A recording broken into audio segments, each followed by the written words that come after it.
Our guest is Nirupama Rao. She's ambassador from the Republic of India to the United States. Formerly, she served as ambassador from India to China, Peru, Bolivia, and Sri Lanka, and formerly served as well as Foreign Secretary for the Republic of India. Madam Ambassador, it's an honor to sit with you. Thank you so much. I'm very happy to be here. Tell all of our viewers three things that they should know about India. Well, first of all, that it's the world's largest modern democracy, that it is a country of 1.2 billion people, and that it is, most of all, defined by unity in diversity. What does that mean, unity and diversity? Well, if you look at India and consider the diversity of the population, the number of religions, the number of languages, at least 28 to 29 listed in the Constitution of India, and much more unnumbered, but certainly out there. That is the diversity of India. And of course, the diversity of geography. You begin with the high Himalayas in the north, and you go down to the peninsular part of the country, and which is very tropical, and the vast coastline. And that is what makes India a key Indian Ocean nation. So that is what I mean by diversity. When I read 1.2 billion people and put it in the same sentence as democracy, I say, how is that possible? It is possible. We have demonstrated to the world in the last 6 decades, a little more than 6 decades that we've been an independent country, that we are a very, very vibrant democracy. And with each successive election, with each successive decade, democracy has grown stronger and has taken even more strong roots in the country. Does the fact that the predominant group is Hindu, 80%, I gather, does that make things easier? I would like to, recast that statement. Please. It's true that the majority of India's population is Hindu, but it is also a very important Muslim country in a sense, because we have almost 180 million people who are Muslim. And that is a huge minority by any standards, which makes us only second to Indonesia in terms of the numbers of Muslims that we have in our country. So I would say that India is first and foremost a secular democracy. And regardless of which religion is in the majority, we regard everybody as equal. And it is the conscious policy of the government not to discriminate on the basis of religion. It's very clear, isn't it, in the Constitution that was written in 1950, as I recall, that the majority rules, yes, but the minorities are very, very carefully protected. Huh? Absolutely. And I'd like to tell you a little anecdote about the Constitution. We are sitting in the residence of the Ambassador of India, a house that we bought in 1945. And do you know that when the Constitution of India was being formulated by our founding fathers in India, we had people come over to Washington also to discuss with your Supreme Court justices and constitutional experts, the future, framework of our Constitution. And it was in this very room that we are sitting that we had those discussions. Yes. So how in the end did it turn out that the government of India became either similar or dissimilar from the government of the United States? I think there are a lot of similarities. We are a union of states, just as you are. We have a federal structure.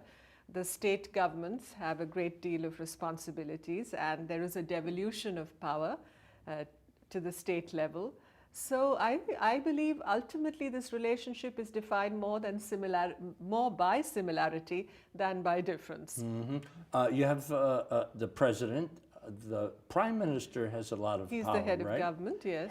And then there's the foreign minister. And both the foreign minister and the prime minister have recently paid visits to the United States. That's right. That's right. Our prime minister, Dr. Manmohan Singh, was here towards the end of September for a working visit. He came to Washington for a very successful meeting with President Obama, and then he went on to New York to address the UN General Assembly, and it was a wonderful visit by any definition.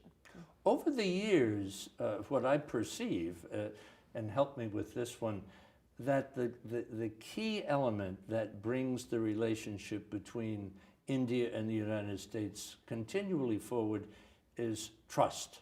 Is that a fair statement to say? Absolutely. It's a strategic relationship, a strategic partnership, as we call it, a very defining partnership. Those were the words that President Obama used. Absolutely. A defining, indispensable partnership for the 21st century. Yes. Definitely built on trust and sensitivity to each other's concerns. Now, what will each get from this relationship as it moves forward? First of all, it's important that we don't regard this relationship through the prism of being transactional.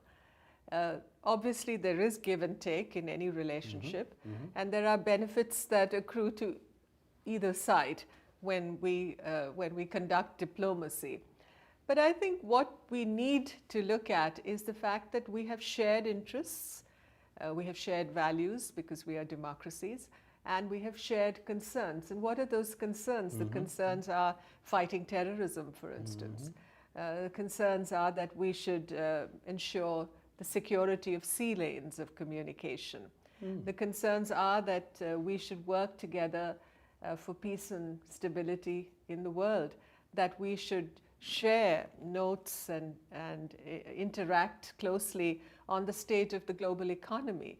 There are so many ramifications to this relationship. So it's not just a trade relationship. No, although they say the business of diplomacy is business. Yes. And our trade has grown exponentially in the last few years. But as Vice President Joe Biden said when he went to India a few months ago, that the potential for this trade and business relationship is nowhere near being realized. You know, we did $100 billion worth of trade in goods and services last year. But, you know, the potential, we can reach 500 billion if we put our minds and hearts to it. And as this grows, as our economies grow further, and as India grows, because, you know, India is a fast-growing, emergent economy. And therefore, there's a lot of potential in that trade and business relationship. I want to go back and do a little history with you. The country,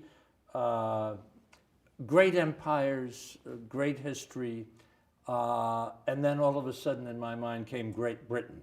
How did Great Britain get so entrenched in India? Well, that would take a long history lesson, I'm afraid. But the history of India, I mean, essentially, you're looking at 1492. And when Christopher Columbus discovered America, he was in search of India and he discovered America. And there are links, therefore, between what happened here and what happened in India.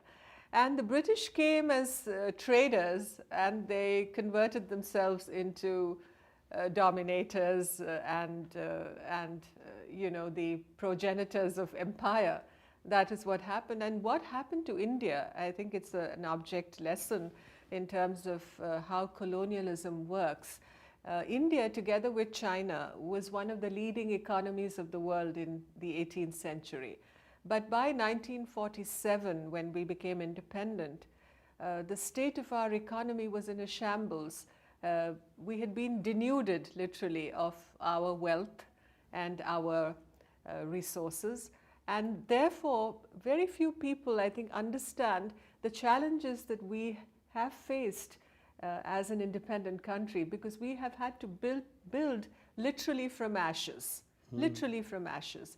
And therefore, the fact that we have grown phenomenally in the last decade, the fact that we have a huge middle class now, the fact that democracy has taken such strong root in India, and the fact that we have behaved responsibly in the world, I think all goes to show that we worked very, very hard in these last 6 decades. I want to pick up that thread on the other side. We'll take just a little break.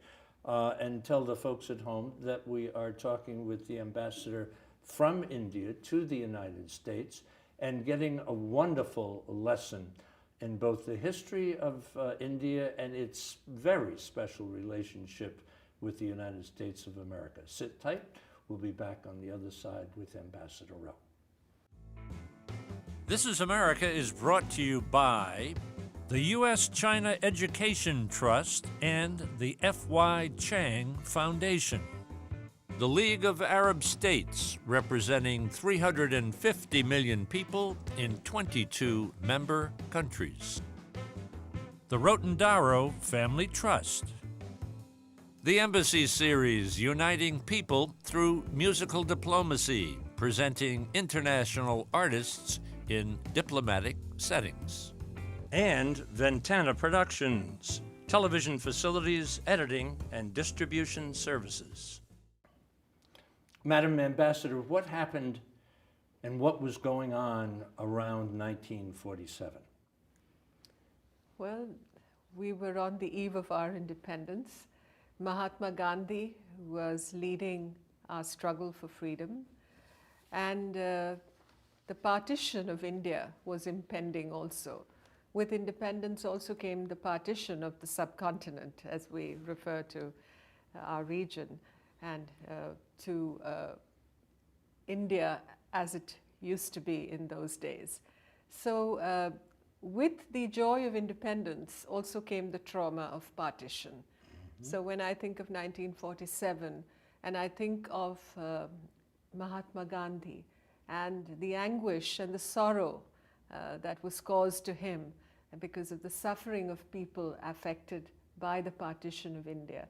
I wasn't born at that time, but from what my parents told me and what I've read in the history books and what I've seen on film and in the printed records of that time, I understand the kind of turbulence that was caused also.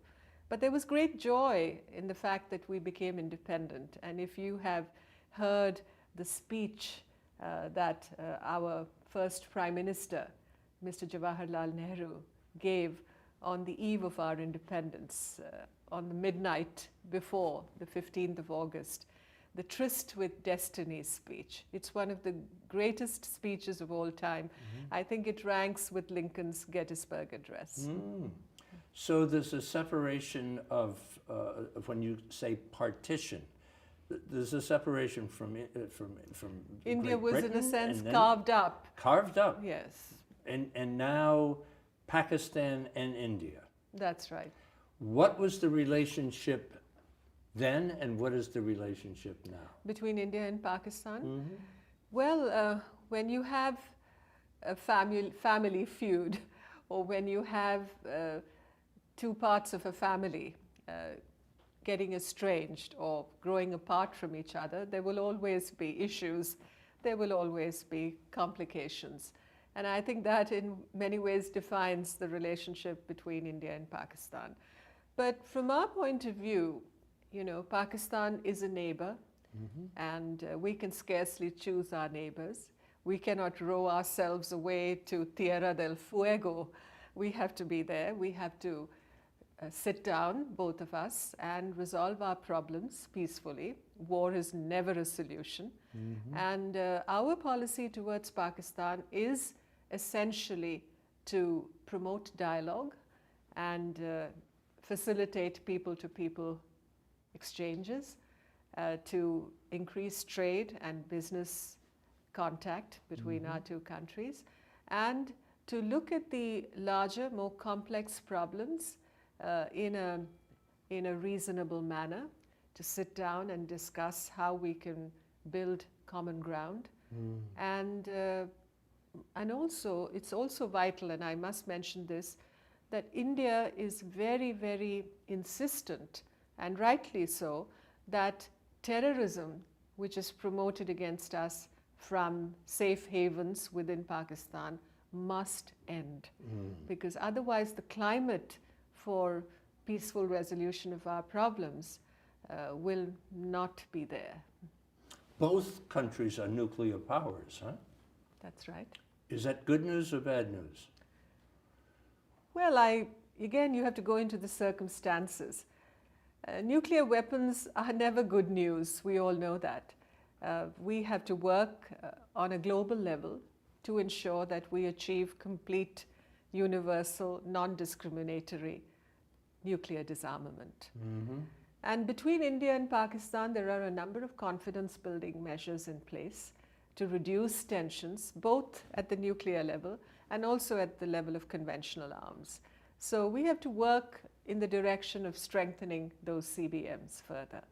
I was kind of surprised that although the United States has cooperated with India in fostering a nuclear program,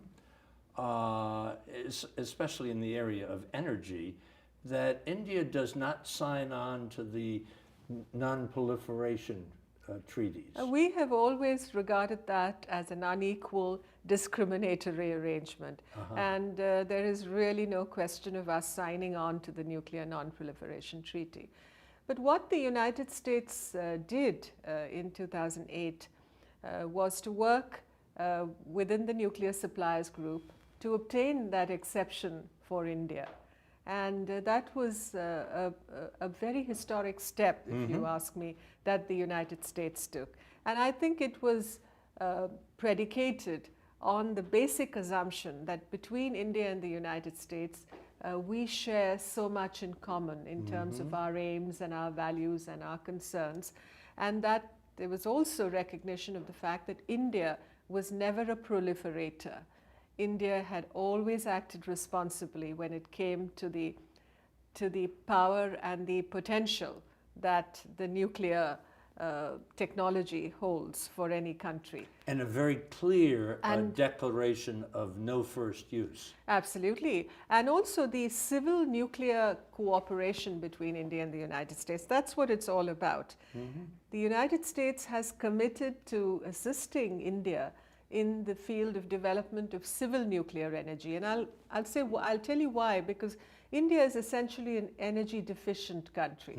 We have about 400 million people in our country that do not have access to commercial energy, to electricity.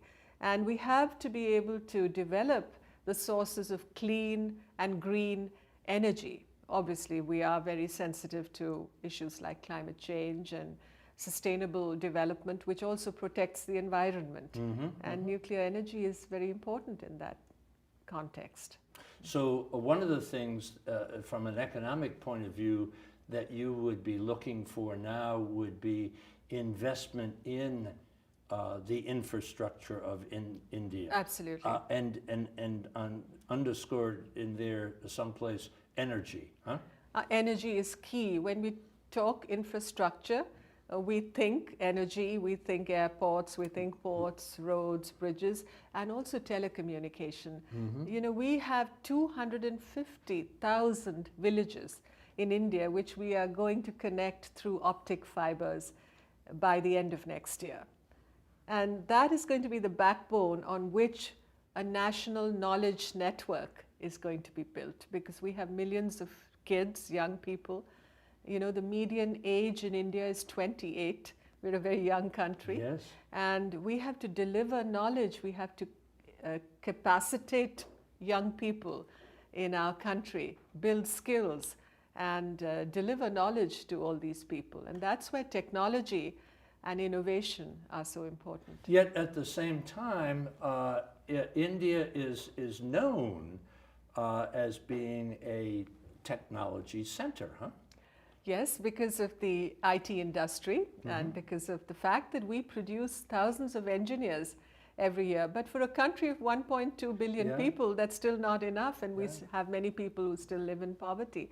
I think we must understand that the position is very nuanced. It's very, it has many hues and shades in India. On the one hand, you have people who are at the cutting edge of innovation, the best technologists, the best engineers. But on the other hand, you also have millions of people who need to be served, who need to be provided with the capacity and the access to education and to a better future. So let's talk culturally for a minute here, because clearly one of the great challenges of India is poverty. Huh? That's right. And along with poverty comes this education piece that we're talking about right now, and the hope that technology can jump over some of that and start heading in a new direction. You hear this figure of people living on $1.25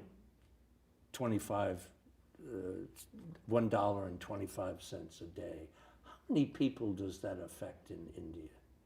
Well, it's a good number of people.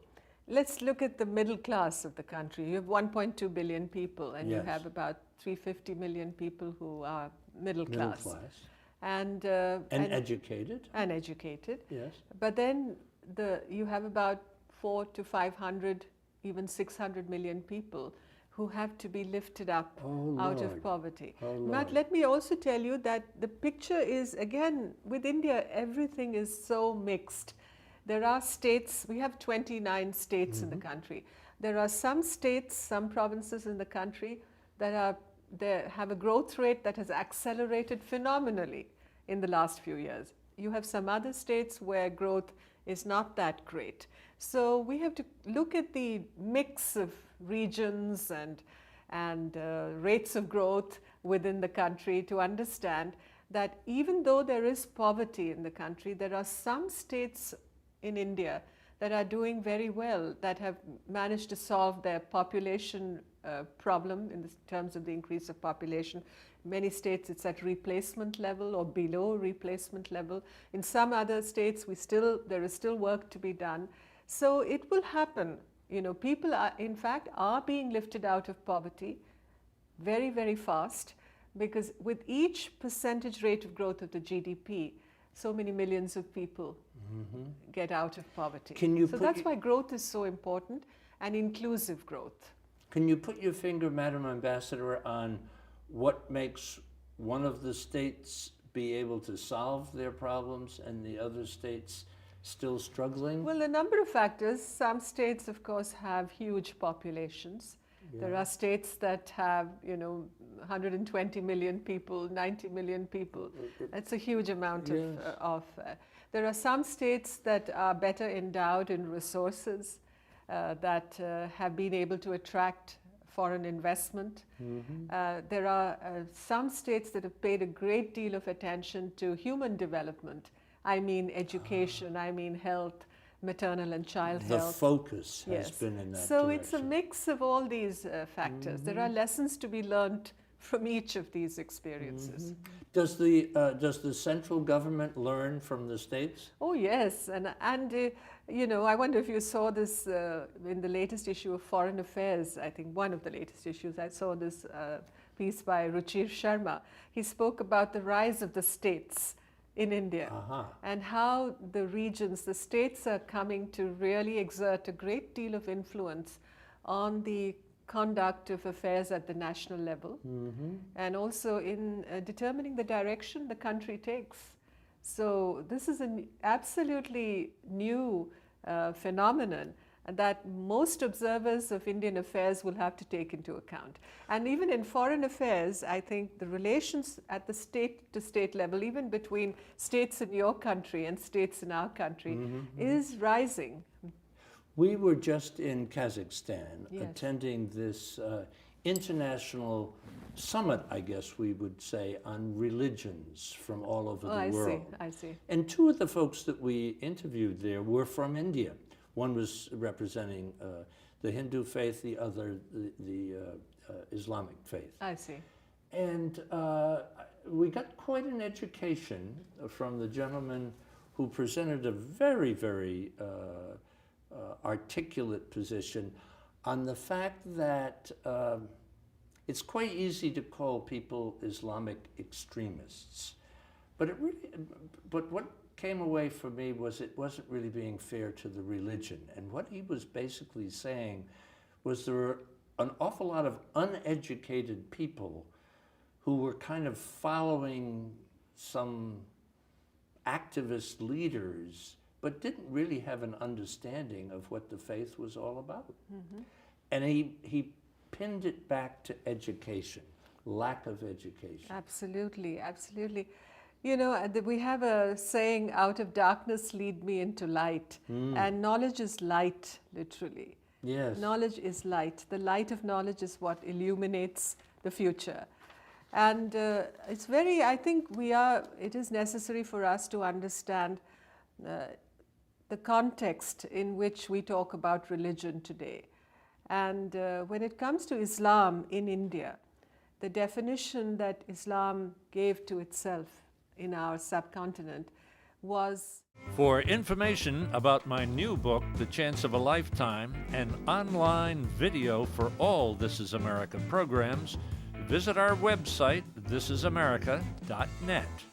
And now you can follow us on Facebook and Twitter. This is America is brought to you by the U.S.-China Education Trust and the F.Y. Chang Foundation. The League of Arab States, representing 350 million people in 22 member countries. The Rotendaro Family Trust. The Embassy Series, uniting people through musical diplomacy, presenting international artists in diplomatic settings. And Ventana Productions, television facilities, editing, and distribution services.